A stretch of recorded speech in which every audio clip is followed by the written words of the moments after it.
दोस्तों हाजिर हूं आपके सामने फिर से एक बड़ी बिग जबरदस्त अपडेट के साथ। तो वो खबर यह है कि सीधे सीधे आपको बता देती हूँ कि भगोड़ी 7 महीने की प्रेग्नेंट है।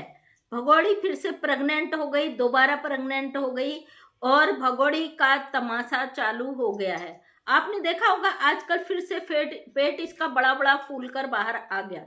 कल एक वीडियो आया हमारे चैनल पे, एक बहन है सुनीता वर्मा ऑफिशियल, उनके चैनल पे मैंने सुना कि भगोड़ी 7 महीने की प्रेग्नेंट है। कारण क्योंकि भगोड़ी की जो बेटी है वो किसी और की है। अब बात चल रही है कि इसके जो बच्चे हैं उनका डीएनए टेस्ट कराएगा, जिससे दूध का दूध पानी का पानी हो जाएगा। कि भगोड़ी इतना नाटक कर रही तो किस दम पर कर रही है, क्योंकि ये पूरी तरीके से पूरी वाइटी को पता है कि ये भगोड़ी कभी भी मां नहीं बन सकती है। उस डर के मारे भगोड़ी ने ले लिया बड़ा वाला रिस्क, यानी कि भगोड़ी ने अपनी प्रेगनेंसी कंसीव कर ली है और ये 7 महीने की प्रेग्नेंट है और इस बार इसको बेटा पैदा करना है। जैसे कि आप देख रहे हो यूट्यूब पर भगोड़ी दिखा रही है नारियल पानी पीना, फिर से वही बीमारी से लग चुकी है जो आज से इस भारती मीरा के यहाँ आने से पहले इसको ये बीमारी लग चुकी थी। इसको पता है कि वो बच्ची सचिन मीना की बहन की है और ये बंदी जानती अच्छी तरीके से जब डीएनए टेस्ट होगा तो सब कुछ क्लियर हो जाएगा।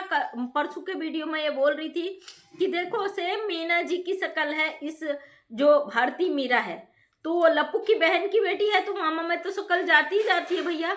इनके और बच्चों की भी शक्ल मिली हुई है ना, लप्पू से मैच होती है उसकी शक्ल, हम तो पहले से कह रहे हैं। अब जो बहन है उनका वीडियो देखा, वो भी वहीं से है जहाँ से भगोड़ी है। तो उनका कहना है कि बेटा पैदा करके साबित करना चाहती, देखो मैंने तो यहाँ का बच्चा पैदा कर दिया। और इसका बड़ा जो दिमाग पे फितूर चल रहा है वो फितूर ये कि ये लास्ट में ये कहकर वो बच्ची वापस करने वाली है उस पेरेंट्स को जिसकी वो बच्ची है, कि भाई मैं 2 बच्चों को नहीं पाल सकती हूँ, इसलिए जो मीरा थी वो ये उस माँ को वापस करने वाली है। ये इसका प्लान है। ये उन बहन का कहना है जो सुनीता बहन वहाँ से है और उनको बहुत सारी ऐसी जानकारियाँ सच में रहती भी हैं, तो कुछ बहुत सारी उनकी जानकारियाँ सही होती हैं। और वो उन्होंने ये दावा किया है कि भाई ये सीमा हैदर फिर से प्रेग्नेंट हो चुकी है। अब दोस्तों हमें जो पता है, जहाँ तक हमें जानकारी पता है, तो उसके आधार पर सीमा हैदर कभी प्रेग्नेंट हो ही नहीं सकती, प्रेग्नेंट नहीं हो सकती है। इसकी जो प्रेगनेंसी वाली मशीन होती है वो बिल्कुल ख़राब है, डैमेज है और कभी भी ये प्रेगनेंसी कंसीव नहीं कर सकती।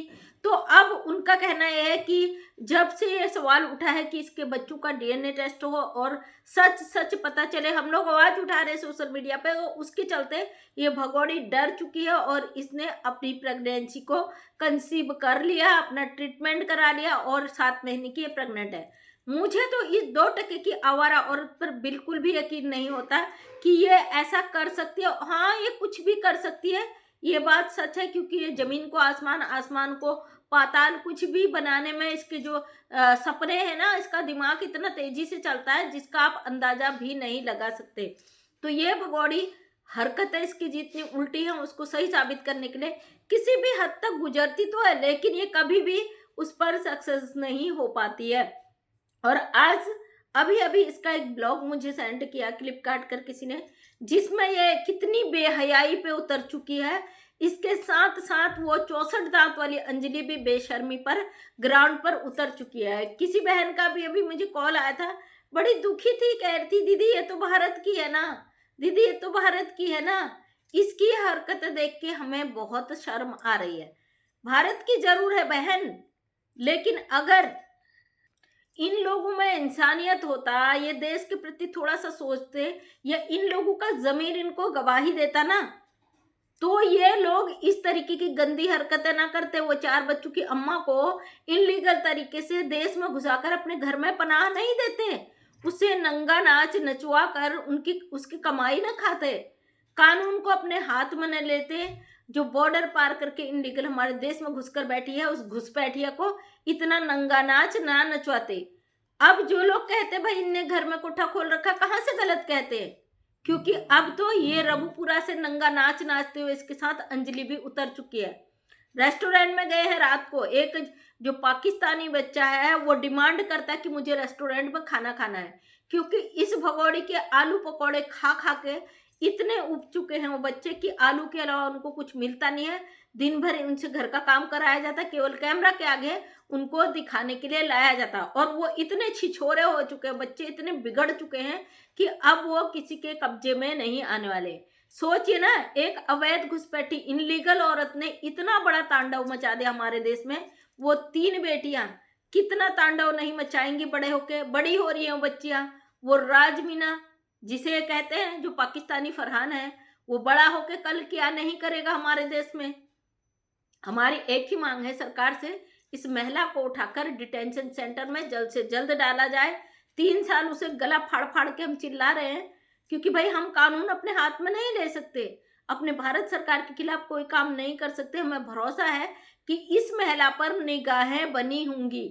तो आज जिस तरीके से बेशर्मी से ये लोग सड़कों पे नाचते हुए, नशे की हालत में अंजलि और भगोड़ी जो कह रहे हैं मैं पीती नहीं हूं, मुझे पिला दिया गया, तमाम जो गंदी हरकतें कर रहे हैं, अभी अभी इनके ऊपर कोर्ट का नोटिस जारी हुआ है। अभी इस 2 टके की भगोड़ी के ऊपर जारी हुआ, उसके बाद सचिन मीना के ऊपर जारी हुआ, उसके बाद पंडित जी के ऊपर जारी हुआ। जब जब कोर्ट का नोटिस जारी होता है, ये लोग इतनी बेशर्मी में उतर जाते हैं जैसे हमारा भारत का कानून ये हाथ में लेकर घूम रहे हो। समझ में नहीं आता इन गंवार लोग, अनपढ़ लोगों के दिमाग में ऐसा फितूर चलाता कौन है। इतनी बेशर्मी, इतना इंटरनेशनल मामला जहाँ पे कितने देशों की निगाहें टिकी हुई है, वहां पे एक अनपढ़ गवार अंजलि, जिसे 64 दांत आप कहते हो, 64 दांत वाली औरत इतनी बेशर्मी से हमारे भारत के कानून के खिलाफ खड़ी हो जाती है। जहां पे इनको कोर्ट के नोटिस जारी हुए वहां पे बेशर्मी पे उतर जाते हैं। आखिर कौन है वो शख्स जिसके दम पर इतना नंगा नाच ये लोग नाच रहे हैं? इनको डर नहीं है, शर्म नहीं है, बेखौफ बेशर्मी इन्होंने सड़कों पर उतर चुके हैं। तो दोस्तों, मैंने अभी 2-3 दिन पहले एक वीडियो डाला था जिसमें मेरी एनजीओ के द्वारा कुछ प्रोडक्ट बनाए जा रहे हैं। अभी सर्दी का सीजन आ रहा है, सॉक्स टोपे वगैरह तैयार किए जा रहे हैं। उस पर मैंने अपना फ़ोन नंबर दिया हुआ है। कई लोग कहते हैं ना कि आपका नंबर नहीं मिल रहा, तो वो नंबर मेरा ओनली ऑफिस का व्हाट्सअप नंबर है, आप व्हाट्सएप पे कॉन्टेक्ट कर सकते हो। मेरी एक बहन का उस नंबर को लेके आज कनाडा से मुझे फ़ोन आया। अच्छा लगा बात करके, क्योंकि वो इंडिया से हैं और कनाडा में शिफ्ट हो चुकी हैं। उनके हस्बैंड आर्मी में थे, अब वो कनाडा में हैं। तो उनका कॉल आया, उन्होंने मुझसे बात की। दीदी, इस औरत की हरकतें देख के हमें इतना गुस्सा आता है जिसका कोई अंदाजा नहीं लगा सकता है। ये जिस तरीके से आंखें मारती है, नजरें पटकाती है, मुंह के हाव भाव करती, जिस तरीके के इसके चेहरे के हाव भाव होते हैं, वो हमें इतना गुस्सा दिलाते हैं। मैं भारत में नहीं हूँ, मैं कनाडा में हूँ, लेकिन इतना तकलीफ होता कि अगर मैं इंडिया में होती तो शायद मैं क्या करती। बहन ज़्यादा पढ़ी लिखी भी नहीं है, उनका कहना मैं ज़्यादा यूट्यूब नहीं देखती हूँ। जब से आपकी वीडियो देखती हूँ तो एक उम्मीद जग गई है कि इस भगोड़ी के खिलाफ हमारी कुछ बहनें जो उतरी है, जो लोग भी इसका विरोध करते हैं, उन बहनों की मैं वीडियो देखती हूँ और मैं उम्मीद करती हूँ कि आपकी आवाज़ ऐसी ही बुलंद रहे ताकि आपकी आवाज़ आगे तक पहुँचे। जो लोग कहते हैं ना अब कुछ ना होएगा, कुछ कमेंट्स ऐसे आए थे कल कि कुछ नहीं होगा, आप क्यों बोल रहे हो सीमा हैदर के खिलाफ, क्यों पड़े हो उसके पीछे, कोई तुम्हें देखता नहीं। अरे भाई, कोई हमें देखे ना देखे, लेकिन तुम तो देखकर कमेंट करते हो ना। तो फिर क्या तुम्हारी बुद्धि इतनी भ्रष्ट हो चुकी है कि तुम अपने लिखे हुए कमेंट को खुद ही फॉलो करते हो, देखने के बाद तो तुम कमेंट करते हो और फिर लिखते हो कि तुम्हें कोई देखता नहीं है? तो अपनी बुद्धि को थोड़ा इलाज कराया। हंसी आता है आपका इस तरीके का कमेंट देख के। कुछ लोगों ने, एक बंदे ने कल, शीतल नाम की कोई बंदी है, बड़ी प्यार से दीदी लिखती है, दीदी जी छोड़ दीजिए ना टॉपिक, छोड़ दीजिए, क्यों बेचारी के पीछे पड़ी हो, क्या कर रही है? आपको एक कोने में पड़ी तो है और आप क्यों उसके पीछे पड़े हो? अरे शर्म करो बहन, जरा दीदी भी कहती हो, बेशर्मी भी करती हो, तो थोड़ा सा अपना दिमाग का ट्रीटमेंट करो भाई। भारत में ही रहते हो ना, तो अपने देश के खिलाफ एक घुसपैठी के लिए खड़े लोगों को क्यों ऐसे तोड़ने का कोशिश करते हो? वैसे तुम गलत हो क्योंकि तुम उसको तोड़ने की कोशिश कर रहे हो जिनको तुम्हारी बातों से हिम्मत मिलती है। तुम इस तरीके के नेगेटिव कमेंट करते हो, हमारे हौसले बढ़ जाते हैं कि हमारे देश में इस 2 टके की घुसपैठिया को प्रमोट करने वाले बैठे नहीं, हमें जवाब देना है और दुगनी तेजी से जवाब देना है। इस औरत को यहाँ से उठाकर फेंकना है। अब जिन लोगों को आज इस 64 का वीडियो देख के तकलीफ हो रही है, आपको बिल्कुल भी तकलीफ करने की जरूरत नहीं है, क्योंकि इन्हीं चीजों का तो हम इंतजार कर रहे हैं कि ये बेशर्मी करे, सरकार इनको उठाकर जल्द से जल्द इनका हिसाब किताब तमाम करे। अभी पंडित जी को कोर्ट में पंडित जी पेश होकर पंडित जी ने वहां पे गवाही दे दी थी, मैंने नहीं कराई शादी, वो तो मैं जानता ही नहीं हूँ, मेरे पास तो डिग्री नहीं है। लेकिन पंडित जी दोबारा फिर गए नाटक करने, क्योंकि पंडित जी को अच्छी खासी रकम मिल रही थी। उस लालच में पंडित जी को दोबारा नोटिस आ गया, और उसी तरीके से इन लोगों पे सब पे एफआईआर हुई है, इनको दोबारा नोटिस आना बाकी है। चिंता मत करिए, करने दीजिए गंदगी। हम चाहते हैं जितना ये कर रहे हैं उससे 10 गुना और ज्यादा ये गंदगी करे, और कोर्ट में जवाब देने के लिए इनको अपनी पैंटें साथ में ले जानी पड़ेंगी।